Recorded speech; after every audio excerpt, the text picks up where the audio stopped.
साथ ही वैक्सीन और drug testing से संबंधित साइंस के फ्रंटियर्स पर काम करने के लिए आज एक हाई लेवल टास्क फोर्स का गठन किया गया है। इसके को चेयर मेंबर नीति आयोग और principal scientific adviser to government हैं। इसके अलावा इसमें AYUSH, ICMR, department of science and technology, biotechnology, CSIR, DRDO, director general of health services और ड्रग कंट्रोलर भी इसके मेंबर्स हैं। इस टास्क फोर्स का मुख्य उद्देश्य एकेडमिया, इंडस्ट्री और जो इंटरनेशनल एफर्ट्स हो रहे हैं उनको इनेबल करना, उनको फर्दर स्पीड अप करना। उसके अकॉर्डिंग 20 अप्रैल यानी कि आज रात से नॉन कंटेनमेंट एरियाज में सेलेक्टिव रिलैक्सेशन के तहत हॉटस्पॉट्स जो डिस्ट्रिक्ट है हमारे, उसमें कंटेनमेंट एरियाज में ये रिलैक्सेशन लागू नहीं होगा। स्टेट्स, यूटीज लोकल रिक्वायरमेंट्स के अकॉर्डिंग जो गाइडलाइंस गवर्नमेंट ऑफ इंडिया ने दी हैं उससे फर्दर स्ट्रिक्ट मेजर्स भी इम्पोज कर सकती हैं।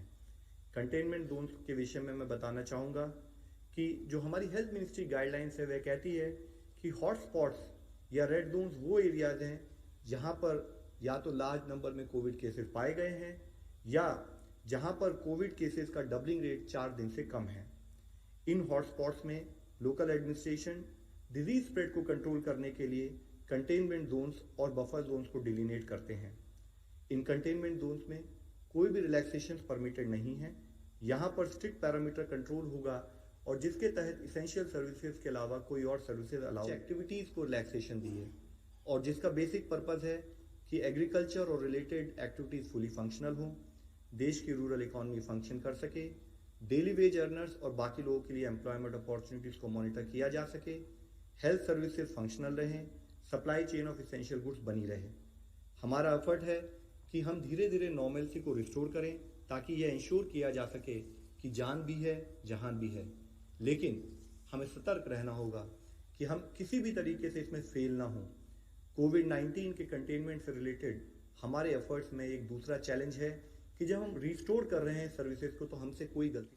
अब तक 2231 people they have been cured and which takes our percentage of people who are cured is to 14.19%.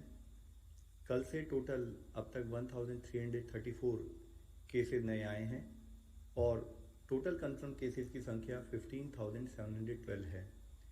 Last 24 hours में 27 नई डेथ्स रिपोर्ट हुई हैं which takes our total death toll to 507 deaths. Hospital infrastructure creation पर भी हमारा उतना ही effort है जिसके तहत अब देश में डेडिकेटेड हॉस्पिटल 755 बनाए जा चुके हैं। डेडिकेटेड हेल्थ केयर सेंटर 1389 बनाए जा चुके हैं which takes to the total dedicated facilities where severe or critical patients can be treated to 2144। इसी संबंध में किए एफर्ट्स के तहत मैं आप लोगों की दृष्टि में लाना चाहूँगा कि कैसे कर्नाटका में विक्टोरिया हॉस्पिटल को एक डेडिकेटेड हॉस्पिटल के रूप में कन्वर्ट किया गया है। Malls, shopping complexes, entertainment parks etcetera, social, political, cultural, religious, entertainment और एकेडमिक और साथ में स्पोर्ट्स गैदरिंग भी ये उस समय पर प्रोहिबिटेड रहेंगे 3 मई तक। रिलीजियस प्लेसेस और प्लेसेस ऑफ वर्शिप और रिलीजियस कॉन्ग्रीगेशन भी हमने रिक्वेस्ट की है कि वह जो हैं प्रोहिबिटेड रहें। Taxis including autos and cycle rickshaws और कैब एग्रीगेटर्स भी प्रोहिबिटेड कैटेगरी में आते हैं।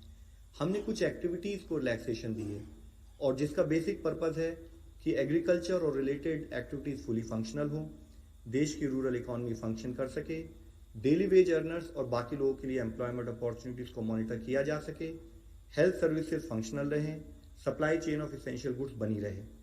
हमारा एफर्ट है कि हम धीरे धीरे नॉर्मलसी को रिस्टोर करें ताकि यह इंश्योर किया जा सके कि जान भी है जहान भी है। लेकिन हमें सतर्क रहना होगा कि हम किसी भी तरीके से इसमें फेल ना हों। कोविड-19 के कंटेनमेंट से रिलेटेड हमारे एफर्ट्स में एक दूसरा चैलेंज है कि जब हम रिस्टोर कर रहे हैं सर्विसेज को तो हमसे कोई